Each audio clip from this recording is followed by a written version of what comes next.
Hi guys, this is John Paris from I Still Can't Get a Review and I Can't Get a Username 6, bringing you a toy review, this time of the Kingdom Hearts Play Arts action figure of Riku from Kingdom Hearts 1. I picked this figure up at Toys R Us.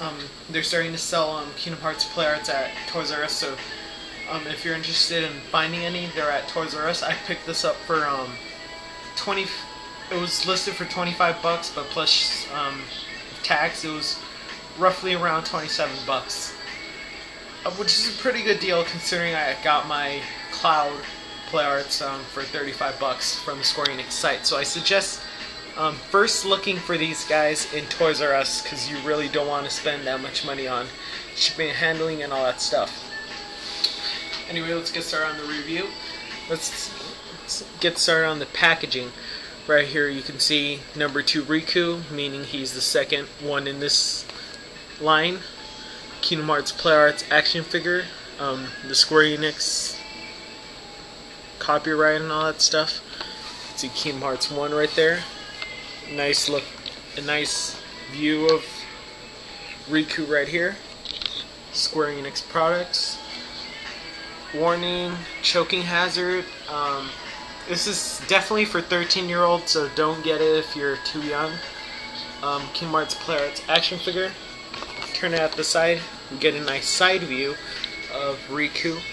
And here we get a nice view of the prototype Riku. You could definitely tell these are the prototypes once you open the toy and compare it with the toys they have pictured right here. Over here, just pretty blank except for the caution. And here we get a nice look at the other figures in the wave, the first wave for the Kingdom Hearts Play Arts, which is Riku, Sora, and King Mickey in his Organization 13 costume. Right here, over 12 points of articulation. And a bunch of Japanese or Chinese stuff that I still have yet to read or figure out how to read. So let's open the figure, which I already have, but I simply put him back in the box so you can take a good look at him.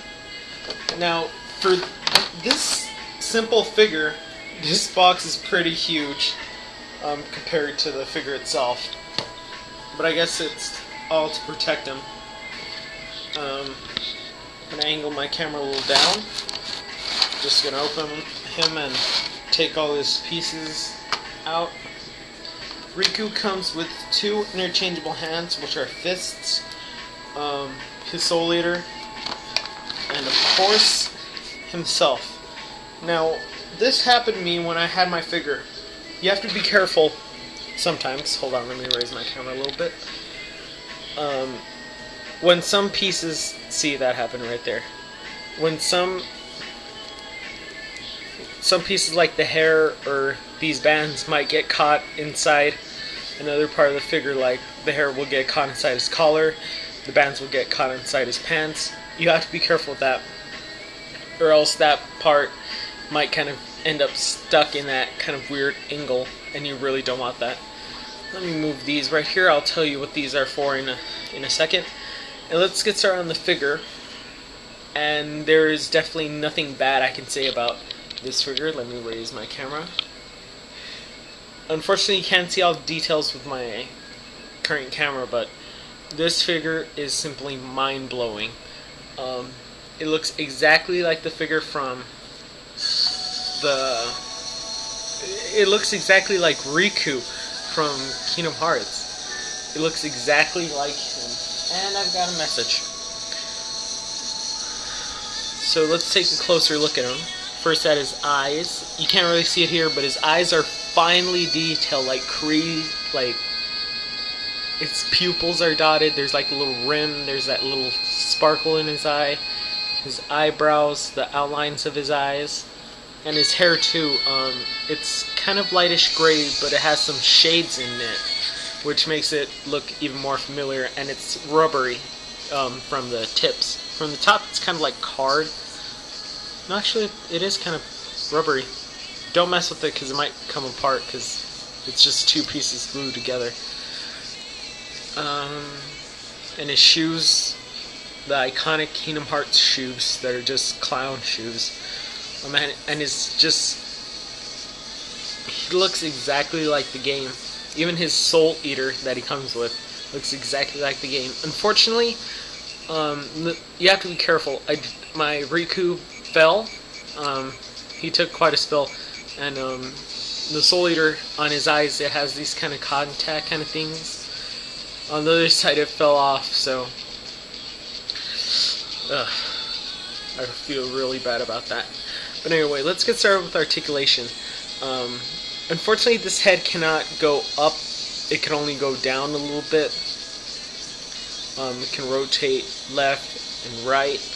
But it's really hindered by his hair. But if you want, you could keep it having that kind of sideways look, like kind of evil kind of look. His arms can fully rotate, go in and out, and they have this shoulder joint, this kind of swivel, so you could bring his arm closer to his body. This is just a shoulder joint. Bends at the upper part of the bicep, bends one point at the elbow, and twists at his wrist. He has upper ab articulation. You could bend him all the way back there, put him back. He's got waist articulation. Now for leg articulation, if you're wondering if these bands, whatever these are, if you're worried that they might mess with articulation, they're a whole separate piece, so they really won't mess with articulation. Back here too, they won't mess with articulation at all. However, you got to be careful not to put him in a pose where his leg is all the way forward, because it might keep it in that kind of weird bent form. So his legs can kind of go in and out, but not so much, so I suggest not playing with that, or else you might break your finger. His legs can go up, down, bend at one point at the knee, twist at the shoe as ankle articulation, and this kind of swivel joint. So basically everything you could expect from Play Arts, which is just extraordinary work. Riku has this little peg right here in his hand, you can see right there, to hold his Soul Eater, because it has a hole. But I think they fixed that problem with the Kingdom Hearts 2 figures, where the hands have finger articulation, which I hope this figure had some. But oh well. And you could put him in that kind of pose that he had, I think, in Kingdom Hearts 1 or Kingdom Hearts Chain of Memories, his battle mode.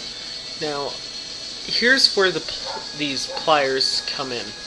I don't know why Play Arts did this with most of their figures that had interchangeable hands, but what they do is they make this, the separate hands, they make the little peg a little bigger than the hole or the socket that you have to put in. So it kind of messes with the hole and makes the original hand kind of a bit loose, which it did to my figure, unfortunately.